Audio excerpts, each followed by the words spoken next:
안녕하세요. 저는 흔히 겪을 수 없는 불운을 맞고 겨우 친자식을 찾은 홀몸입니다. 제게는 4대 독자 외동아들이 하나 있어요. 아들 귀한 세상에서 아들을 가져 축복까지 많이 받았는데 사실상 제가 이 기쁨을 온전히 누리고 산 지가 얼마 안 됩니다. 세상에는 우리 원대로 되는 일이 참 없어요. 이번 경험을 통해서 인생이 기구하게 흘러갈 수 있다는 걸 알게 되었고, 그 덕분에 가족의 소중함도 크게 깨우쳤는데요. 한편으로는 왜 많고 많은 사람들 중 나한테 그런 일이 일어났을까 하늘이 원망스럽기도 했습니다. 부모된 입장으로서 세상 전부인 자식을 잃었을 때의 괴로움과 다시 재회했을 때의 감격은 한 사람 인생을 쉽게 무너뜨릴 만큼 무서운 경험이지 않습니까? 불과 작년에 제가 그런 일을 겪었습니다. 아직도 제게 일어났던 시련이 꿈이 아닐까 생각하네요. 지금부터 기구했던 저의 이야기를 들려드리겠습니다.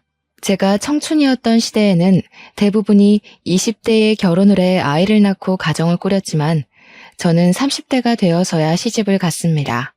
노산 때문인지 임신이 잘 되지 않다가 운이 좋아서 아이를 얻을 수 있게 되었어요. 임신한 지 한 7개월이 되었을 때쯤 산부인과에서 검진을 갔었는데 그때 뱃속의 아이가 아들이라는 말을 듣고 온 집안이 들썩이며 경사가 났었습니다. 특히 시가에서 가장 많이 축하를 해줬어요. 시가 쪽에 남자씨가 귀해서 남편도 3대 독자였거든요. 시부모님이 제게 표현을 하진 않았지만 항상 아들을 바라고 있는 기색이 드러나 저도 내심 아들을 원했었습니다. 며느리 입장이다 보니까 시부모님 기대에 부응을 하고 싶었으니까요. 제가 초음파 검사를 하고 온 다음 날 시가에서는 너무 기쁜 나머지 잔치까지 벌였는데요. 저희가 경기도 외곽 쪽에 살고 있어서 도둑 들지 않을 만큼 대문을 열어놓고 지내는 주택이었는데 그날 시부모가 동네 사람들까지 불러다 마당에서 고기 파티를 벌였습니다. 마치 조선의 왕후나 된 것 마냥 엄청나게 귀한 대우를 받아 저 또한 기분이 들떴던 날입니다. 그리고 제 남편 되는 사람은 보기 드물게 착하고 성실한 사람이었어요. 저를 만나기 전까지는 내내 일만 해서 여자한테 쑥스러움을 많이 타는 쑥맥이기도 했습니다. 시댁에서 전부 남편더러 결혼 못하고 혼자 살면 어쩌냐고 그렇게 걱정을 했다던데 저 덕분에 남편 인생이 구제되었다면서 그 부분 또한 시부모가 많이 칭찬해준 부분이었어요. 그렇잖아도 자기 아들 살렸다고 저를 좋아하는 상황이었는데 거기다 제가 아들까지 뵀으니 시가에서 저는 정말 왕후나 다름없었습니다. 세아가 네가 우리 집안을 살린 거다. 정말 고마워. 앞으로 네 건강은 이시엠이 몫이니 아무런 염려 말거라. 어쩜 이렇게 예쁜 며느리가 내게 들어왔을꼬. 원래 며느리 사랑은 시부라지만 저는 시부보다 시모에게 애정을 듬뿍 받았습니다. 친정엄마가 멀리 계셔서 시집살이 강도가 심하면 외로워서 어찌 견딜까 내심 걱정을 많이 했는데 시모가 알아서 제게 엄마 노릇을 자처해주니 그때만 해도 저는 시집살이도 하지 않았어요. 아들을 뵌 덕분에 친정에서도 받아보지 못한 대접을 받으며 등 따시고 배 따시게 지냈습니다. 그런데 중요한 건 이런 시모의 다정한 태도가 결국 가면이었고 길게 가지 못했다는 겁니다. 제가 출산하고 난 후 시간은 전부 저를 등 돌리고 아예 집 밖에 내몰기까지 했다는 거죠. 그 이유는 당황스럽게도 제가 아들이 아닌 딸을 낳았기 때문이었어요. 저도 상당히 혼란스러웠던 결과였습니다. 분명 초음파 검사로는 아들이라고 들었는데 낳고 보니 딸이라뇨. 제 아이는 조기 출산으로 태어났는데요. 품에 한번 안아보지 못하고 인큐베이터 신세를 지게 되었고 저 또한 출산 후 바로 혼절을 하는 바람에 탯줄 끊는 아이를 눈에 담지 못했어요. 남편이랑 시모는 출산하는 동안 제 곁을 지켜주고자 했으나 일을 해야만 해서 함께하지 못했고 시부가 대신 밖에서 저를 기다리고 있다가 결과를 들었다고 합니다. 제가 잠깐 잃었던 의식을 되찾았을 땐 남편부터 시가들이 제 주위를 둘러싸고 있었는데 표정들이 하나같이 싸늘하게 굳어 있었어요. 저한테 늘 따스한 웃음만 보여주며 내 딸, 우리 딸 해주던 시모도 얼음장처럼 차가운 얼굴을 하고 있었습니다. 그렇게 차가운 얼굴로 뱉는 말씨는 제가 알던 시모 목소리에서 확 돌변해 있었어요. 깼니? 지금 정신 없을 거 아는데 너 때문에 지금 온 식구가 발칵 뒤집어졌다. 내 뭐 하나 물어보자. 병원 오진인 거니 아니면 우리한테 거짓말을 한 거니? 네? 거짓말이라뇨. 뭘 말씀하시는 거세요? 뭔가 오해하신 것 같은데 저는 한 번도 식구들한테 거짓말한 적은 없어요. 어머님이 제일 잘 아시잖아요. 그럼 대체 뭐야? 네 말은 지금 병원이 잘못했다는 거네? 어떻게 아들인지 딸인지도 몰라, 애미라는 사람이. 아, 참 살다 이렇게 기가 찬 김칫국은 처음이다.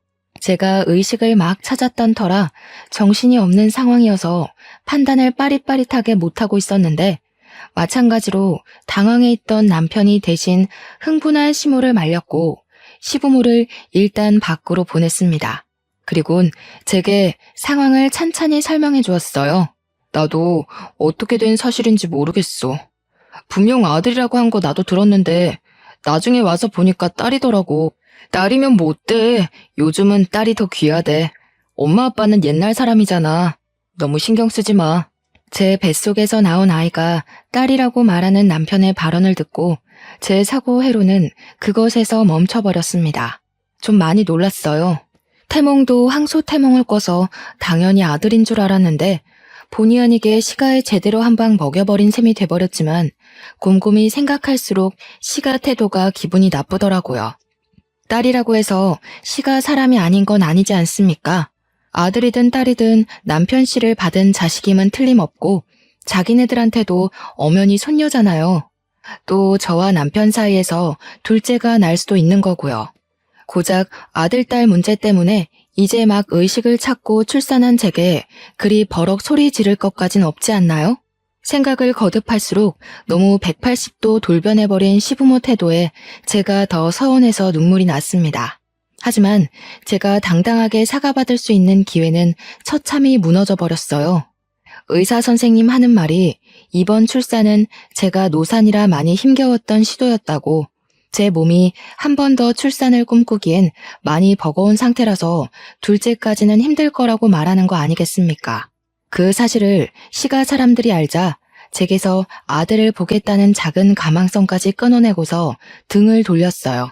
그래도 남편만큼은 제게 너무 과분하고 진국인 사람이었던지라 제 편에 서줬고 저는 오직 남편에게만 의지하면서 그렇게 딸을 키웠습니다. 남편은 정말로 아들이 아니어서 아쉬워하는 면이 없었어요. 딸이어도 괜찮다며 성심성의껏 같이 육아를 해줬기에 제가 그나마 버틸 수 있었던 것 같습니다. 그럼에도 시집살이는 피할 수 없었는데요. 신혼 초에도 없던 시집살이를 갑자기 하게 되니 제 몸과 마음이 배로 힘들더군요. 그때마다 남편이 먼저 웃으면서 고생 많았다고 손을 잡아주곤 했는데 그게 그렇게 큰 위로가 되었습니다. 하지만 이 세상은 저를 무너뜨리기 위해 작정이라도 한 것처럼 제게 유일한 사람마저 앗아가고 말았는데요. 남편이 전봇대 설치 시공하는 일을 했는데 동료 직원의 실수로 감전사고가 일어난 겁니다. 남편만 감전이 되어 그 높은 곳에서 그대로 추락해 바로 세상을 떠났다고 했습니다. 저와 딸만 보고 살았던 사람인데 제가 가는 길 봐주지도 못하고 그렇게 보내야만 했어요. 그날은 제 세상이 완벽하게 무너진 날이기도 했었습니다. 그래도 남편 마지막 길은 꼭 함께 해주고 싶었는데 그마저도 제겐 허락되지 않은 욕심이었던 거예요. 시모가 저를 장례식 입고도 못 밟게 했지 뭡니까. 우리 집안을 살릴 귀인인 줄 알았더니 순 원흉 덩어리였어. 내가 너를 집에 들인 게 천출의 한이다. 다신 우리 가문 앞에 낯짝 들이미는 일 없도록 해라. 2번 다시 내 앞에 나타나봐. 너랑 네 딸내미 아주 시궁창에 빠뜨려 버릴 테니까. 시모는 제 가슴팍으로 약간의 돈이 든 봉투만 팩 던져준 채 돌아섰어요. 저는 결국 빈소 안에 몸을 들이지 못하고 딸을 업고서 장례식장 주변만 돌았었습니다. 발인식 날 멀찍이서 남편 떠나는 걸 보면서 그렇게 오열을 했던 기억이 나네요. 차라리 시가 사람들이 처음부터 제게 모질었다면 제가 이렇게까지 배신을 느끼진 않았을 겁니다. 저더러 3대 독자 남편 구제해준 것만으로도 고맙다고 절절 매던 시가들은 그저 욕심을 숨기고 있었을 뿐이었던 거예요.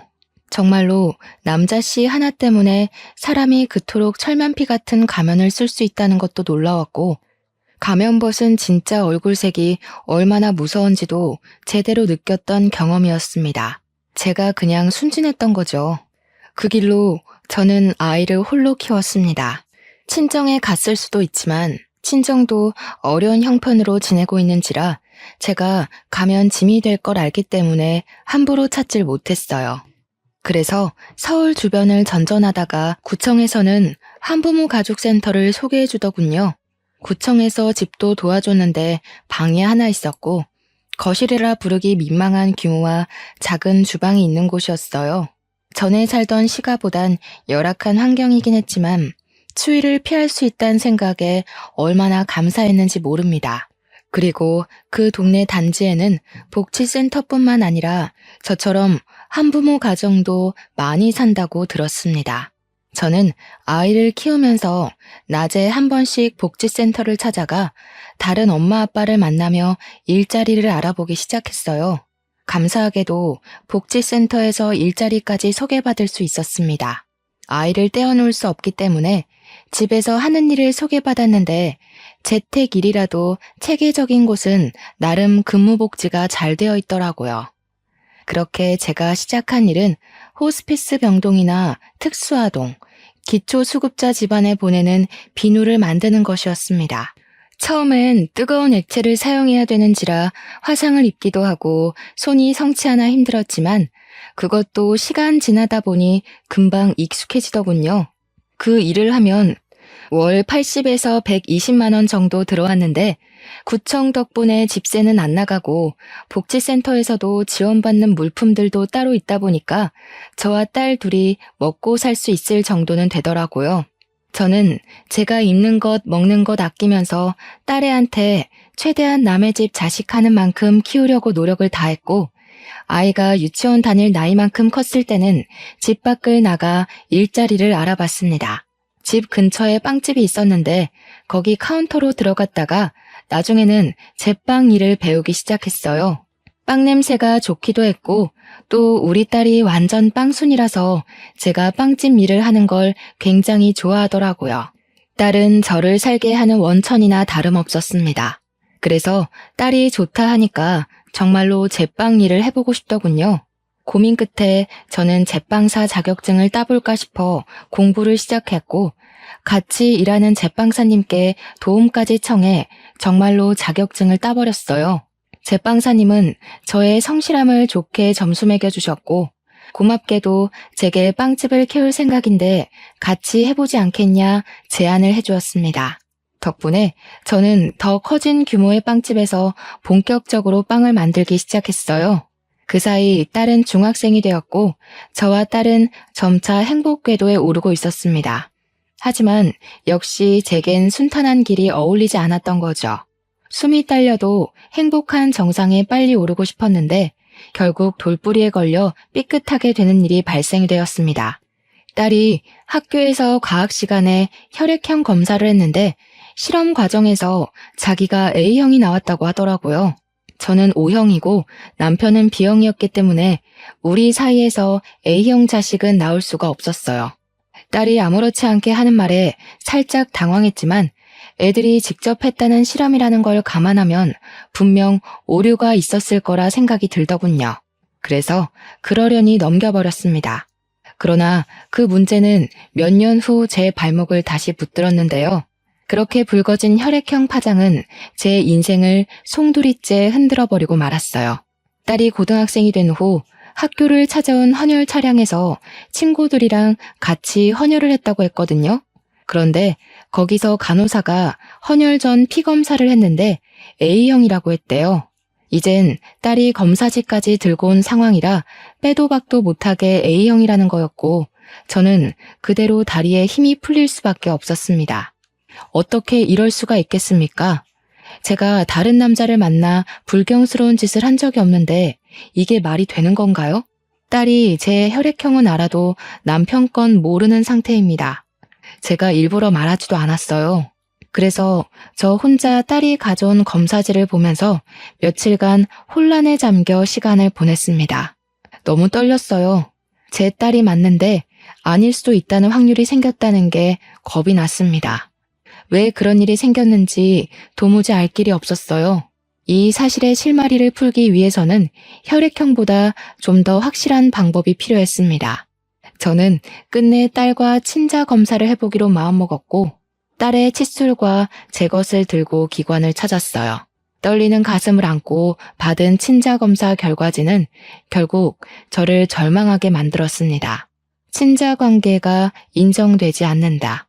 그야말로 청천벽력 같은 사실이었어요. 그렇게 기재된 문장을 믿을 수가 없어서 몇 번이고 뜯어보았죠. 눈물이 앞을 가려 마음을 추스르고 보느라 한참 동안 기관에서 자리를 뜨지 못했습니다. 도대체 어떻게 된 일일까요?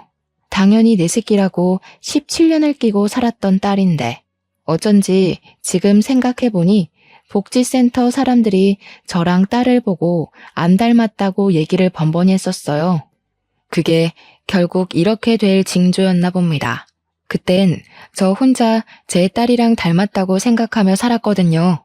근데 정말로 저와 딸이 혈육이 아니라서 안 닮은 거였다니 충격은 거듭될수록 사그라들기는커녕 제 숨통을 계속 조여왔습니다. 이 일을 어쩌면 좋을까 싶어서 한동안 시름시름 앓다가 저는 동료 제빵사님께 부탁해 하루 휴가를 내고 제가 출산했던 산부인과를 찾아갔습니다. 그 병원은 이미 원장님과 직원들이 싹 다 바뀌어 있더라고요.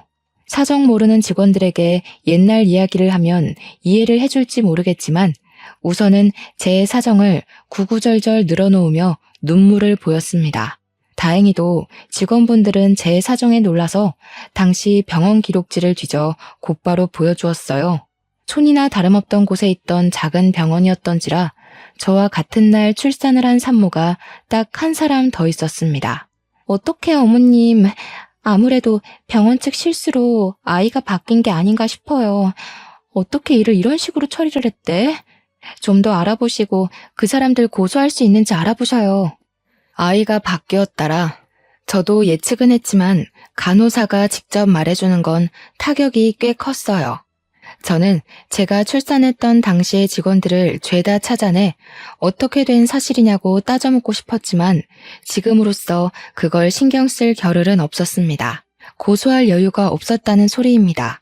제 친자식이 어딘지도 모를 곳에서 누군지도 모를 사람 손에 컸다는 사실만이 제 머릿속을 지배했어요. 저는 병원에 부탁해서 저와 같은 날 출산을 했다는 산모 집 주소를 받아 신뢰를 무릅쓰고 거길 찾아갔습니다. 무슨 정신으로 찾아왔는지 모르겠는데 막상 오니까 초인종은 차마 못 누르겠더군요.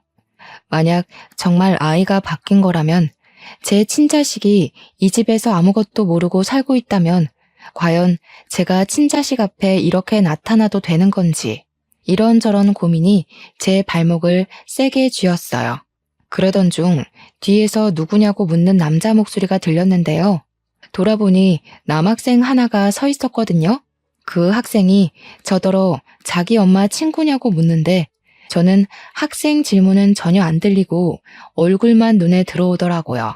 그리곤 그 남학생 앞에서 단숨에 눈물을 흘릴 수밖에 없었습니다. 정말 소름 돋게도 남학생의 모습이 죽은 제 남편과 똑 닮아있지 뭡니까? 죽은 남편을 마주하는 것 같아서 가슴이 너무 두근거렸던 저는 그대로 주저앉아 버렸습니다. 학생이 저를 급히 챙겨주며 집안에 들여주었는데 집안에는 이 학생과 함께 단란한 모습을 하고 있는 가족 사진이 참 많이 걸려 있었어요. 역시나 이 학생은 이 집 부모와 닮은 구석이 하나도 없더군요. 사진을 보고서 제 친아들일지 모른다는 확신이 조금 더 들었습니다. 학생의 부축을 받고 소파에 앉아 있는데 잠시 뒤 저와 또래로 보이는 아줌마가 나타났어요. 저를 보며 어리둥절한 표정을 짓고 있는 그분이 바로 저와 같은 날 같은 병원에서 출산한 아줌마였습니다. 저는 왈칵 올라오는 눈물을 흘리면서 그 아줌마 앞에가 무릎을 꿇었어요. 넙죽 엎드리자 아줌마랑 학생 둘 다 놀라서 저를 황급히 말렸습니다. 제가 염치 없이 잘 살고 있는 집안에 찾아온 건 정말 죄송합니다. 꼭 부탁드리고 싶어서 실례를 무릅쓰고 찾아왔어요. 혹시 아드님 혈액형이 어떻게 되는지 물어봐도 될까요? 갑자기 무슨 일인지 모르겠는데 우리 아들 말하는 거지요? 우리 애는 B형이에요. 도대체 누구신데 그러시나요? B형이라는 소리를 듣고 저는 남편과 같은 혈액형인 학생을 한 번 더 바라봤습니다. 제가 예측하고 있는 친자 사실과 한 발 더 가까워진 셈이었어요. 제가 1990년에 한 산부인과에서 출산을 했습니다. 초음파 검사를 통해서 아들인 줄 알고 있던 뱃속의 아이가 태어나 보니 딸이라고 하더군요. 그런데 그 딸이 커서 제게 그런 소리를 하는 겁니다. A형이라고요. 하지만 저는 O형이고 제 남편은 B형이거든요. A형 자식이 나올 수 없지 않습니까? 그거 참 당황스러운 소식이네요. 따님이 잘못 측정한 게 아니고요. 그런데 그게 지금 이렇게 찾아오신 거랑 어떤 관련이 있는 거죠? 경기도 산부인과에서 출산한 적 있으시죠? 빨강 지붕 뒤에 있는 산부인과요. 1990년 4월 18일에 혹시 아이를 출산하지 않았나요? 제 말을 들은 아줌마는 깜짝 놀라면서 자기 아들 태어난 날이 그날이라고 하였습니다. 아줌마가 놀라며 제 말에 공감을 할 때마다 저는 앞에 있는 학생이 제 친아들이라 확신할 수밖에 없었어요. 제가 둘에게 과거의 사정을 전부 말하고 제 딸 사정까지 밝혔더니 아줌마 또한 심히 놀란 눈치였고 같이 듣고 있던 학생도 마찬가지였습니다. 실례인 거 압니다. 하지만 제가 이렇게 하지 않으면 자꾸 그댁 아드님이 눈에 밟혀서 잠이 오지 않을 것 같아 이래요. 부탁드립니다. 친자 검사 한 번만 해보게 해주세요. 아줌마 입장에선 안 해볼 이유가 없다고 생각했는지 제 제안을 받아들여줬습니다. 아마 제 이야기를 듣고서 자신도 친자에 대한 의문이 생겨버렸을 테니 찝찝한 마음으로 지낼 수 없기도 했겠죠. 그렇게 시행한 검사에서 아줌마와 학생은 친자 불일치, 저와 학생은 친자 일치가 떴어요. 어떻게 이런 일이 있을 수 있냐면서 아줌마도 저와 같이 절망하며 주저앉았어요. 자리에서 한참을 일어나지 못하며 학생을 붙잡고 눈물을 흘렸죠. 한 번씩 이상한 점이 있었어요. 아들은 갈수록 건강하게 커가는데 어느 순간부터 저희 부부랑 닮은 점이 없는 것 같더라고요. 다른 사람들도 저와 남편이 아들을 데리고 다니면 자식인 줄 몰라봤거든요. 그런데 그게 이런 이유였다니 어떻게 이런 일이 있을 수가 있죠? 아줌마네 부부는 자기 아들과 생활 습관이나 입맛 하나 비슷한 게 없어서 꽤나 어렵게 키운 편이라고 했어요. 그리고 자기도 저처럼 초음파 사진에서 딸인 줄 알았다고 합니다. 하지만 출산하고 나서 아들이라길래 단지 초음파 결과가 오진인 줄로만 알았다고 해요. 저희는 사실을 전부 알았지만 이걸 어떻게 바로잡아야 할지 고민이 많았습니다. 무엇보다 자식들이 가장 혼란스러울 거라 생각했어요. 아니나 다를까 아들이랑 딸이 친부모의 사실을 쉽게 받아들이지 못하더군요. 서로 친모를 낯설어하는 상황이었습니다. 당연한 반응이겠죠. 그래서 저랑 아줌마는 아이들에게 시간을 주기로 결정할 수밖에 없었고 서로 일주일에 한 번씩 같이 만나서 외식을 하는 날을 가졌어요. 이렇게 보니까 제 딸은 아줌마를 참 많이 닮았더라고요.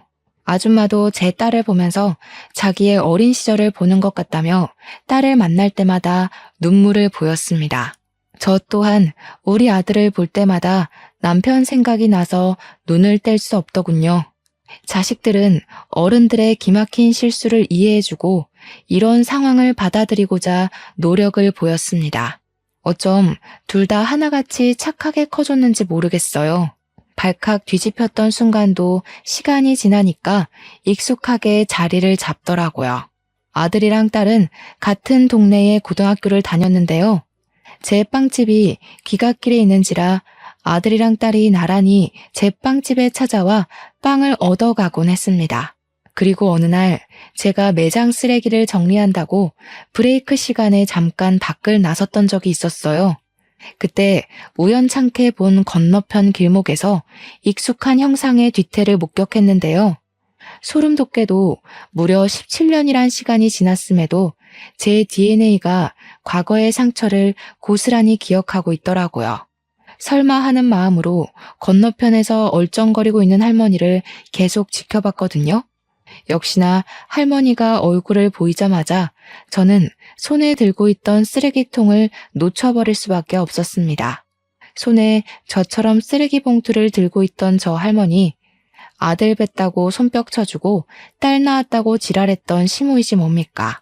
건너편에서 시모는 저처럼 쓰레기 봉투를 들고 냄새나는 소각장 주위를 맴돌고 있었습니다. 저런 일할 사람이 아닌데 차림새도 볼품없는 할망구 옷을 입은 게 제가 아는 시모 같다가도 낯선 모습이더라고요. 그리고 그 이후 저는 또 한 번 낯선 시모의 모습을 보게 됩니다. 저희 빵집 건너편에 고깃집이 하나 있는데 제가 거기 사장님이랑 이웃처럼 지내는 사이예요. 서로 식사와 후식 관계이기 때문에 은근히 득보는 게 있었거든요. 거기선 저희 빵집을 추천해주고 저희도 고깃집을 맛집으로 추천해주는지라 서로에게 늘 호의적인 관계였습니다. 그런데 그 상냥하고 털털한 고깃집 사장님이 시모 앞에서는 색다른 이면을 보여주었는데요. 할머니, 제가 일반 쓰레기에 음식물 섞어버리지 말라고 했잖아요. 못 살아 정말. 이거 다시 풀어서 골라 담으세요. 그러게 한 번에 잘했으면 일 두 번 안 했을 거 아니에요. 앞으로 쓰레기 버리기 전에도 검사 맡으세요. 알았어요, 알았어. 내가 다음부터 그렇게 할게. 이거 이미 묶어버렸는데 냄새나게 어떻게 다시 풀겠나. 다음에 할게. 저희는 할머니 아니어도 일해줄 젊은 친구들 많이 구할 수 있어요. 며느리 생각해서 꽂아줬더니 해도 너무하시네. 이러면 나 며느리한테 말해서 할머니 잘라버릴 거예요. 시모는 고기 사장 앞에서 예 굽신대면서 쓰레기 봉투를 풀기 시작했습니다. 음식물 봉지 들고 오라는 호통치는 고기 사장 말에 앓는 소리를 내며 느릿하게 움직였어요. 그 모습을 보는데 과거에 기세등등하던 시모 모습이 온데간데 없어서 한참 놀라 보고 있었습니다. 다행히 시모는 저를 알아보지 못했고 발견하지도 못했어요. 재활용 정리를 마치고 다시 매장으로 들어올 때는 시모는 없고 고기 사장님만 담배를 피우고 서 있더라고요. 여사장님이신데 상냥하고 친절하지만 좀 많이 터프하세요. 저는 그제야 그 사장님께 인사를 드렸고 살짝 불러서 시모에 대해 물어보았습니다. 들어보니까 사장님 며느리가 자기 외숙모라면서 시모를 부탁했다고 하더군요. 나이가 좀 있는데 자식이 없어서 노후 관리가 안 되는 사람이라고 설명을 했다네요. 그러니까 저한테는 한때 시족하였던 사람이 고기 사장님 며느리로 들어간 겁니다. 세상 참 좁지 않나요? 아무리 대한민국이 좁은 땅이라지만 서울 땅덩어리가 이 정도로 쉽게 과거 인연을 접할 만큼 작진 않은데 신기한 일이었습니다. 어쨌든 시모가 남의 집 종처럼 별 볼 일 없이 살고 있는 건 맞는 것 같았어요. 그렇게 나를 자기 만족에 이용하는 도구처럼 여기더니 결국 자기도 남의 가게에서 도구로 굴려지는 삶을 살고 있었네요. 저는 고기 사장님께 부탁해서 시모가 쉬는 날이 언제인지 일정을 물었습니다. 시모와 두 번 다시 마주치지 않기 위해 물었던 건데 그게 훗날 제게 큰 수혜로 다가올 줄은 몰랐어요.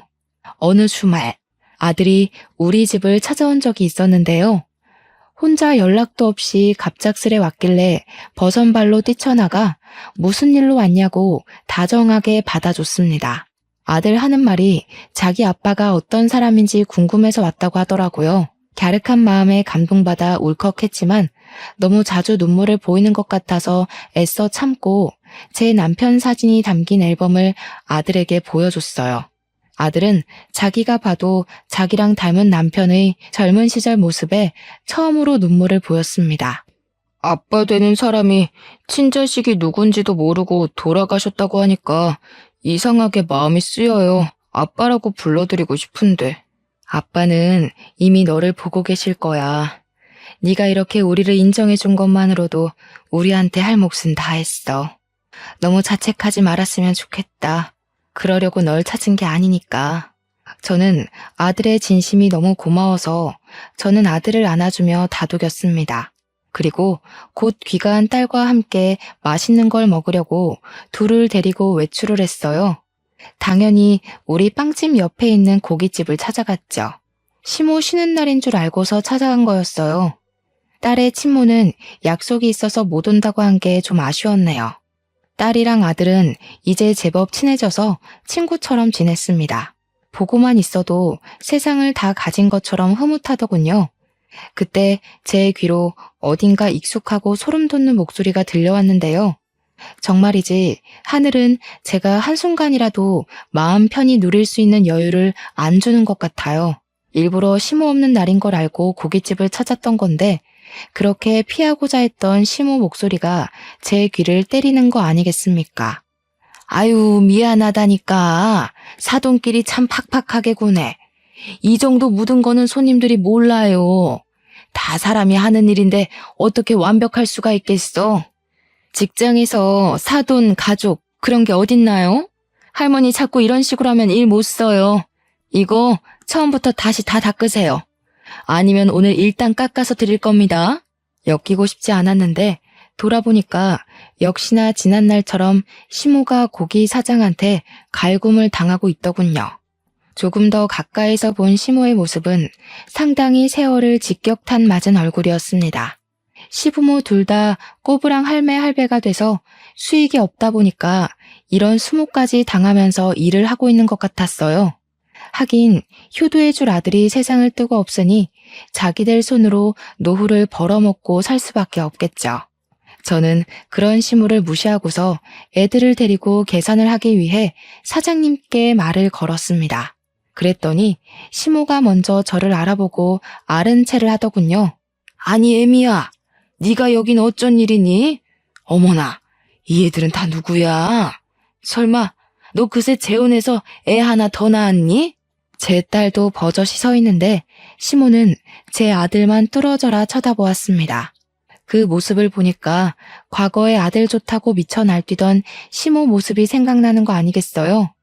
제 아들이 남편을 좀 많이 닮은 편이었는데 그게 시모 눈에도 그랬나 봐요. 여전히 저를 함부로 밀치면서 제 아들 앞을 차지해 손을 덥석 잡더라고요. 애미야, 이 아이는 누구니? 어쩜 우리 아들이랑 이렇게 똑 닮았을까? 우리 아들한테 숨겨둔 자식이 있었다고 해도 믿을 지경이네. 너는 아빠 이름이 어떻게 되니? 제 아들에게 접촉된 시모 손이 더럽게만 느껴져서 저는 시모의 손을 탁 내치며 제 아들을 뒤로 숨겼습니다. 그리곤 차라리 모든 사실을 알고 고통받으라고 시모한테 숨김없이 제 사정을 다 밝혀주었죠. 그러자 시모가 훗날의 처지도 모르고 기함을 하면서 기뻐하더라고요. 마치 과거에 제 초음파 소식을 듣고 동네 잔치를 벌였던 것처럼요. 아이고, 그럼 그렇지. 내 아들이랑 이렇게 닮았는데 내 손주가 아닐 리 없지. 세상에나 어떻게 이런 일이 다 있다니. 내가 네 할미다, 아가야. 과거에는 저 상냥한 가면에 속아 시모를 엄마 같다는 가증스러운 생각까지 했었는데 지금 보니 저 용심만 가득한 얼굴을 왜 몰라봤나 싶네요. 아기 시절에 그나마 안면 텄던 제 딸한테는 일체의 관심도 없고 그저 얼굴 처음 본 아들만 붙들고서 구역질 나는 애교를 부리고 있으니 보고 있는 저까지 얼굴이 찌푸려졌습니다. 세월이 지나도 변함없는 시모 태도가 기가 차서 저 아이들한테 먼저 집에 가 있으라고 하고 시모 앞을 다시 한번 막아섰어요. 뭐 하는 짓이니? 아직 내 손자 이름이 뭔지 묻지도 않았는데 건방지게. 다시 데려오너라. 내 아들 자식이니 이제부터 내 품에서 키울 거야. 어련하시겠어요. 남자씨의 미친 눈은 어디 안 가나 봐요? 남자씨 마른 집에서 혹독하게 굴려졌으니 그쪽도 당한 만큼 저한테 갚아주고 싶었겠죠. 저를 갈구면서도 원래 며느리들은 다 그렇게 배우는 거라고 하셨죠? 잘 들으세요. 그런 건 내리 사랑이 아니라 횡포라고 하는 거예요. 우리나라에선 그게 신고도 되는 범죄고요. 얘가 뭐라고 하는 거야? 말버릇이 왜 이렇게 싸가지 없어졌어? 내가 그래도 한때 너한테 시엠이 되는 사람이었어. 시끄럽고 내 손자나 데려오라니까. 시엠이 같은 소리 하네. 아직도 과거에 매여서 본인이 뭐라도 되는 줄 아나 본데 지금 처지 똑똑히 되새겨보세요. 고기 불판이나 닦고 있는 주제에 떵떵거리면서 제 얼굴에 침 튀길 입장은 아니잖아요? 보아하니 남편 목숨값도 흥청망청 써버린 것 같은데 여기마저 쫓겨나면 거짓골 못 면할 텐데요. 시모는 제 말에 머리끝까지 열이 받은 얼굴을 하더니 곧 쌍욕을 내뱉었습니다. 제 멱살까지 잡으면서 저보고 또 자기 집 망하게 한 원흉이라고, 자신이 이렇게 망가져 사는 건 다 저 때문이라고 옛날과 같은 소리를 하더군요. 하도 같은 욕을 많이 들어서 그런지 이젠 시모의 일관된 레퍼토리가 지겹지 뭡니까. 저는 힘 다 빠진 시모의 손길을 내친 후 사장님 손에 쥐어진 수세미를 냅다 뺏어왔습니다. 그리곤 시모 목덜미를 쥐어잡고 수세미로 시모 입을 벅벅 문대었죠. 도대체 몇십 년 동안 입을 안 씻고 살았대. 입 열 때마다 더러워서 듣기 거북하네요. 누가 누구더러 원흉이라는 건지 모르겠어요. 제발 주제 파악 좀 하시죠. 이 못된 성깔이랑 심술만 줄였어도 남편이 그렇게 쓸쓸하게 죽진 않았을 거예요. 다 늙어서 외롭게 고독사하고 싶은 게 아니면 제발 철 좀 들어요. 나는 시모를 팩 놓으면서 기름때 잔뜩 묻은 수세미를 시모 얼굴에 던져버렸습니다. 시모가 기침을 캑캑하면서 쌍심지를 켜고 저를 노려보는데 더 이상 저한테 덤벼들진 못하더군요. 아무래도 체력에서 차이가 크게 불리하다는 걸 느끼고 함부로 나서지 못하는 것 같았습니다. 우리 사정을 고스란히 다 듣고 있던 고기 사장님은 시모의 실체를 알고서 턱 빠지게 입을 벌렸고, 시모에게 그딴 정신머리로 사니까 지금 벌 받는 거라고, 양심 있으면 손자 같은 거 찾지 말라며 같이 호통쳐 주었습니다. 그리고 고기 사장님이 그 자리에서 시모를 해고해버렸어요. 시모는 돈줄이 끊기자 체면 다 구기면서까지 고기 사장 앞에 무릎을 꿇었는데요. 사장님 바지가랑이를 잡으면서 해고만은 안 된다고 사정을 했어요. 그 모습이 참 비굴하고 고소하더라고요. 고기 사장님은 그런 시모한테 사과를 왜 나한테 하냐면서 또 강하게 소리를 쳤고, 시모는 그제야 제 앞으로 머리를 조아리며 그동안의 행실에 대해서 사과를 했습니다. 무려 17년 만에요. 하지만 저는 그 사과마저 시모가 자기 밥줄 위해 가식적으로 용서를 빈다는 게 너무 눈에 보였습니다. 원래부터 용서할 마음 따위 눈꼽만큼도 없었지만 이런 상황에서도 진심이 없는 시모의 태도가 더는 사람으로 안 보이더군요. 노망난 할머니 다 됐네. 그쪽 팔자는 결국 이렇게 될 거였어요. 귀한 손주 잃고 죽을 때까지 남의 집 종노릇이나 하다가 눈 감을 팔자라는 거 그만 받아들이셨으면 하네요. 마지막으로 경고하는 겁니다. 저나 우리 애들 눈에 2번 다시 띈다면 그땐 이보다 더 지독한 시궁창에 빠뜨려버릴 거예요. 평생 후회하면서 눈물로 허송세월 보내길 바란다는 말을 마지막으로 저는 고깃집을 나와버렸습니다.